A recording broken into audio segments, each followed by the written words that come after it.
The first step to meeting or updating your quality level is to begin by completing an application. To access the application, you'll need to open the organization profile. Once in the organization profile, select the Quality Improvement tab, and then select the Quality Overview button, or you can navigate to the left menu and select Quality Overview. Once in the Quality dashboard, select the blue Apply for Cases button on the right side. Next, you will want to find the Great Start to Quality case and select the blue Apply button. This will then open the application. You will notice that there are 4 sections in the application. The information in the application comes from what you have already entered into your organization profile. In each section, you will simply need to review the information for accuracy. If something is incorrect, you can make updates as needed. You will notice that each section currently says incomplete. The first section that we will look at completed is General Information.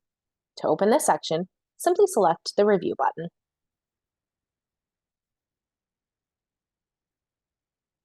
First, you will notice that the information here is about the physical address for the program.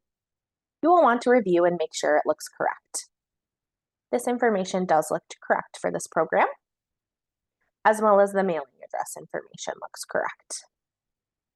Next is the primary contact information. You will want to review this closely to make sure it is still accurate. I see our primary contact, Nicole, is listed, but I notice she doesn't have a phone number, so I'm going to add that.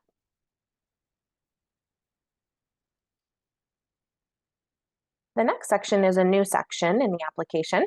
This is Great Start to Quality Contact.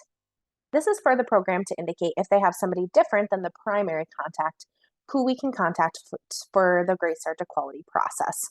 For example, the primary contact may be the director or an agency supervisor for the program, but the Great Start to Quality contact could be the assistant director, a teacher, or somebody else who's helping with that process.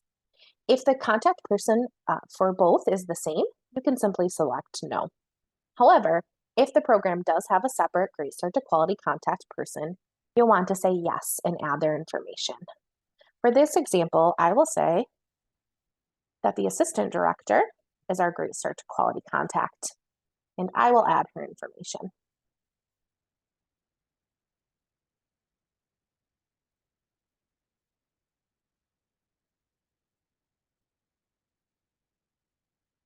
The final section in this portion of the application is the additional program information section.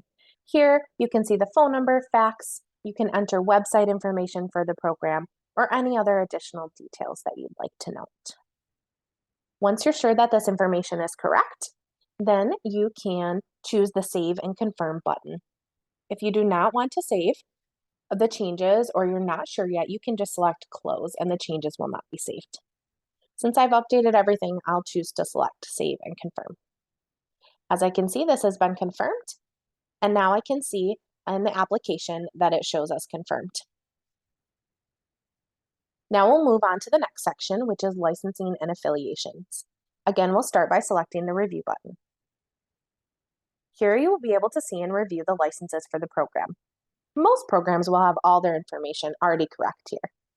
If the program provides Head Start, Early Head Start, Great Start Readiness Program, or is accredited by the National Association for the Education of the Young Children, or the National Association for Family Childcare, and the affiliation is not showing here, please email validation@ecic4kids.org or call your local Great Start to Quality Resource Center at 877-614-7328 for more support. You can then select Close and come back to the application once this information has been added. However, for most programs, this information will be accurate and you can select the Save and Confirm button. I can see the details for my licensing and affiliation with Great Start Readiness are correct for this program, so I'll select Save and Confirm. Now I can see both of those sections have been confirmed, and the next section is Enrollment. Again, I will select the Review button. In Enrollment, you will first see the number of classrooms for the program. If you need to make any edits, you can do so. I see 2 classrooms listed, and that's accurate for my program. Next, you will see there are options for each age group of children the program serves. If you select yes for any age group the program serves, you will then have the option to enter how many children in that age group are currently enrolled, as well as select other information about the needs of the children. The information in the application comes from the organization profile. So if it was recently updated, everything may be correct, and you may just need a quick review. If it has not been updated recently, you can make any edits as needed. For this example, I will say that we recently had some changes in enrollment, so I will make some updates. We still don't have any infants, but we have added a toddler classroom that has 3 children. And there are not currently any toddlers that have high needs right now. And for preschoolers, we actually added another child, so we now have 9 enrolled. And that new child that was enrolled does have some high needs. He does currently speak English, but does have an IEP, so we will want to note that. And this child's family does receive childcare subsidy, so we will update that as well. And there currently are no school-age children. That is correct. It is important to ensure that this enrollment information is correct because it will determine what quality indicators are on the self-reflection. So you'll want to review it very carefully. If you do not want to save the changes or are not sure yet, you can always select the close button and return to the application when you're ready to update it. Since I've just updated the enrollment information and I know it's correct, I will select Save and Confirm. The final section of the application is Program Employment. Again, we will select the View button to open this section. First, you will see a list of staff that are linked to the program. You will want to review this list very carefully to ensure that all information is correct. This includes staff names, titles, employment, my registry status, and career pathway levels. If any information is incorrect, you can select the Edit button next to the staff to edit their title, start or end date. And if any staff are missing from the list, for example, if you have recently hired staff, you will want to close the application and correct this in the organization profile before submitting the application. So I will go through my staff and ensure that everyone is listed and is correct, and that I can see that they have been verified, that they have a current registry status, and a career pathway level, and that their title is correct. I can see for this staff person that they're listed as a non-teaching support staff and they don't have a My Registry status. But actually, I know this person recently left the program, so I'm going to select the Edit button and I can make changes. For example, if you needed to change the title, you could do that here. But since this person is no longer employed, I'm just going to update that information. So they left last month on the 3rd. So I will edit that and save that information. I can then see that that staff person is no longer listed, and I can review the rest of the staff to make sure their information is correct. Once you're sure that all employment information for the staff is correct, you can review and answer the Additional Employment Questions section.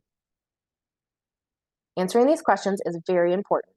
If you select no for any of the questions other than the first question, please make corrections to the appropriate staff information before submitting the application. Submitting an application with incorrect information could impact the quality level achieved. For example, I'm going to read through each question to make sure I've completed it and select yes. Once you are sure the employment information is correct and updated, you are then ready to select Save and Confirm. The first question says, does the administrator director have regularly scheduled teaching duties?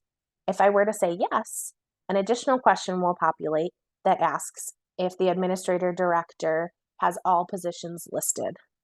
This basically means that if the administrator director is also a lead teacher, they will need to have a staff title above for both of those positions.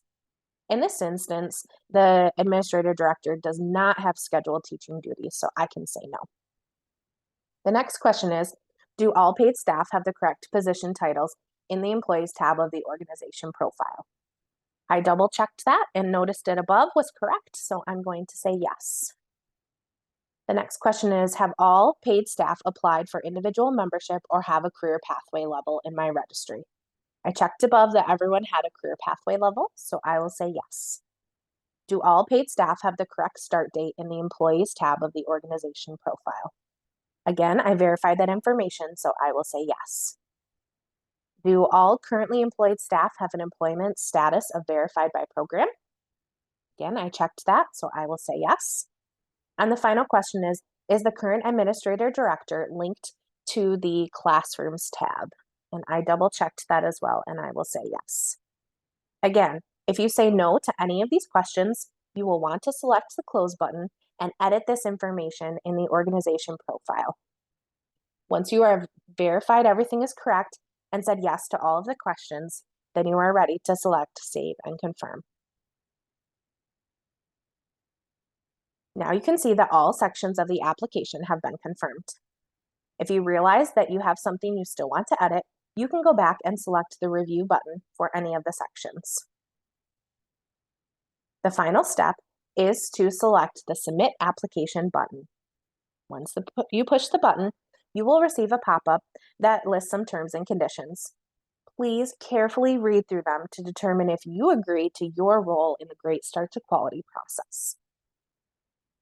Once you agree, check the I agree to the Great Start to Quality terms and conditions box. You will then notice that the Continue button is now blue and you may select it to submit the application. You will then receive a pop-up that asks if you want to verify whether or not you want to submit the application. Once you select yes, you will no longer have the option to edit the application. If you are sure the information is correct, select the yes button. If you are not and you want to make additional edits, select no. Since I know I've updated and verified all my information, I will select yes. Once it has been submitted, you will receive a pop-up that saying it was submitted, and you can select OK and close it. This will then take you into your self-reflection as the next step in the process. Now that you know how to complete and submit your application, you're ready to move forward. However, if at any time in the process you have any questions, simply scroll to the bottom of the screen. Here you will see the contact information for Great Start to Quality. You can reach us via phone at 877-614-7328, by email at greatstarttoquality@ecic4kids.org, or you can visit our website at www.greatstarttoquality.org. Here you will find more information, guidance documents, and more videos like this one to support you through each step of the process.